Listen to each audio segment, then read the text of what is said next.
Hi all, this is me Karan. So in this particular video, we are gonna talk about runtime binding or late binding versus compile time binding और early binding. तो चलो start करते हैं. तो let's say मेरे पास एक class है जिस क्लास का नाम है क्लास पेरेंट एंड इस क्लास में कोई तो एक फंक्शन है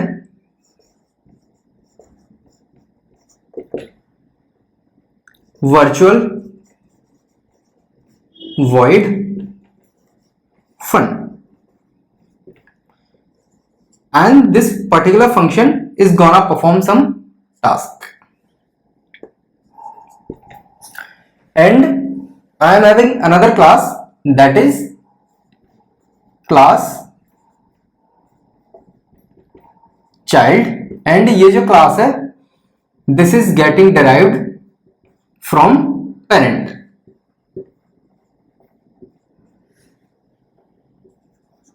And what I will do, I will provide the definition of this particular function inside the child class as well. तो मैं क्या करता हूं कि ये child class है उसमें इस particular function की definition provide कर देता हूं.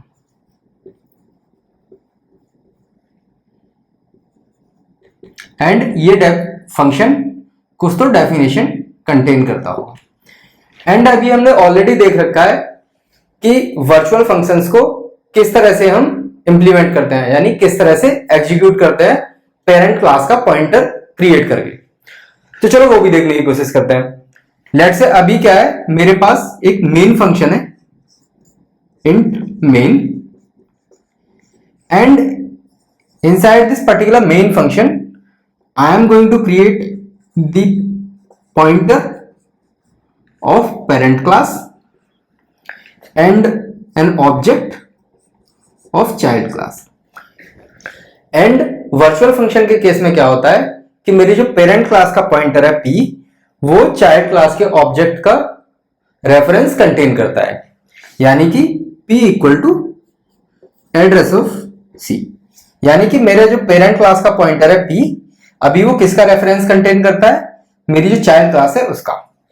अभी मैं क्या करता हूं कि जो p पॉइंटर है उसकी हेल्प से फन फंक्शन एग्जीक्यूट करता हूं. तो अभी मेरे को किस फंक्शन से आउटपुट मिलेगा, पेरेंट क्लास के फंक्शन से या चाइल्ड क्लास के फंक्शन से. तो मेरे को जो आउटपुट मिलेगा वो मिलेगा चाइल्ड क्लास के फंक्शन से. वाई? बिकॉज जो कंपाइलर है वो रन टाइम पे जब इस फंक्शन को एग्जीक्यूट करने की कोशिश करेगा, at that time it will come to know कि ये जो फंक्शन है ये वर्चुअल है, एंड जैसे ही उसको वर्चुअल फंक्शन मिलता है वो ट्राई करेगा कि चाइल्ड क्लास में अगर उसकी डेफिनेशन अवेलेबल है फंक्शन की, जिस क्लास का रेफरेंस ये पॉइंटर p कंटेन करता है, तो उस क्लास के फंक्शन को एग्जीक्यूट कर दो. यानी कि अभी चाइल्ड क्लास में वर्चुअल फंक्शन की डेफिनेशन दे रखी है, so I will execute this particular function. And now अभी हम दूसरा सिनारियो लेते हैं कि ये जो क्लास है चाइल्ड, उसमें इस पर्टिकुलर फंक्शन की जो डेफिनेशन है वो नहीं दे रखी है.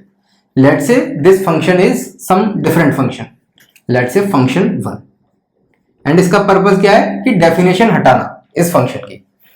अभी क्या होगा, रन टाइम पे मेरा जो कंपाइलर है वो इस पर्टिकुलर फंक्शन को एग्जीक्यूट करने की कोशिश करेगा, एंड इट विल सी कि this particular function is virtual function. तो रन टाइम पे जैसे ही वो चाइल्ड क्लास में इसकी डेफिनेशन देखने जाएगा तो कंपाइलर को चाइल्ड क्लास में इस पर्टिकुलर फंक्शन की डेफिनेशन नहीं मिलेगी. सो व्हाट विल हैपन, मेरा जो कंपाइलर है वो रन टाइम पे जो पेरेंट क्लास का फंक्शन है उसको एग्जीक्यूट कर देगा. तो हो क्या रहा है कि कंपाइलर रन टाइम पे डिसाइड कर रहा है कि मुझे पेरेंट क्लास का फंक्शन एग्जीक्यूट करना है या चाइल्ड क्लास का फंक्शन एग्जीक्यूट करना है. एंड ये डिसाइड किसकी हेल्प से होता है, वो होता है वी टेबल की हेल्प से. वी टेबल किस तरह से काम करती है वो हम किसी और लेक्चर में देख रहे होंगे. तो इसी को मैं क्या बोलता हूं, रन टाइम बाइंडिंग या फिर late binding. Because compile time पे कंपाइलर को नहीं पता चल रहा है कि चाइल्ड क्लास का फंक्शन एग्जीक्यूट करना है या पेरेंट क्लास का फंक्शन एग्जीक्यूट करना है. कंपाइलर वी टेबल के बेसिस पे डिसाइड करता है कि किस क्लास का फंक्शन एग्जीक्यूट करना है. इन अ नटशेल आई कैन से कि If compiler is not able to decide which function to execute or which class's function to execute at compile time itself, then we call it runtime binding or late binding because compiler runtime पे decide कर रहा है। अभी अगर हम दूसरा case लेते हैं कि अर्ली बाइंडिंग या फिर कंपाइल टाइम बाइंडिंग क्या होती है, तो मैं क्या करता हूं कि ये जो फंक्शन है इसके आगे से वर्चुअल हटा देता हूं। Now this is a normal function and अभी मैं क्या करता हूं कि मेरा जो पेरेंट क्लास का पॉइंटर है p वो चाइल्ड क्लास के ऑब्जेक्ट का रेफरेंस कंटेन करता है एंड अभी मैं जो पेरेंट क्लास का पॉइंटर है p उसकी हेल्प से फंक्शन को एग्जीक्यूट करने की कोशिश करता हूं। तो अभी क्या होगा, कंपाइलर इस पर्टिकुलर फंक्शन को एग्जीक्यूट करने की कोशिश करेगा एंड कंपाइल टाइम पे इसको पता है कि ये जो फंक्शन है ये वर्चुअल नहीं है, तो मेरे को कंपाइल टाइम पे ही पता चल जाएगा कि मेरे को कुछ देखना ही नहीं है बी टेबल वगैरह रन टाइम पे, सिंपली मेरे को ये वाला जो फंक्शन है वो एग्जीक्यूट कर देना है। So what is happening, compile time binding के केस में कंपाइल टाइम पे ही कंपाइलर को पता चल जा रहा है कि पेरेंट क्लास का फंक्शन एग्जीक्यूट करना है या चाइल्ड क्लास का फंक्शन एग्जीक्यूट करना है। यानी कि अगर पेरेंट क्लास का पॉइंटर यूज करके मैं फंक्शन एग्जीक्यूट कर रहा हूं तो वो पेरेंट क्लास का फंक्शन एग्जीक्यूट कर देगा and if I am doing similar thing using child class pointer तो वो चाइल्ड क्लास का फंक्शन एग्जीक्यूट कर देगा, इवन इफ जो मेरी चाइल्ड क्लास है उसमें सेम फंक्शन की डेफिनेशन दे रखी है। So in a nutshell I can say whenever compiler is able to decide at the compile time itself that which class's function to execute at runtime, this we call as compile time binding। तो हमने दो चीजें देखी, अगर compile time पे compiler decide कर पा रहा है कि which classes function to execute at run time तो उसको हम बोलते हैं कंपाइल टाइम बाइंडिंग, और अगर कंपाइलर डिसाइड नहीं कर पा रहा कंपाइल टाइम पे कि कौन सा क्लास का फंक्शन एग्जीक्यूट करना है तो उसको हम बोलते हैं run time binding. Here one thing we should remember कि जब भी हम रन टाइम बाइंडिंग के लिए जाते हैं या फिर लेट बाइंडिंग के लिए जाते हैं तो हमारा जो सिस्टम है उसकी जो परफॉर्मेंस है वो स्लो हो जाती है बिकॉज कंपाइलर रन टाइम पे सारी चीजों को डिसाइड कर रहा होता है। But in case of compile time binding compiler compile time पे डिसाइड कर पा रहा है कि कौन सी क्लास का फंक्शन एग्जीक्यूट करना है।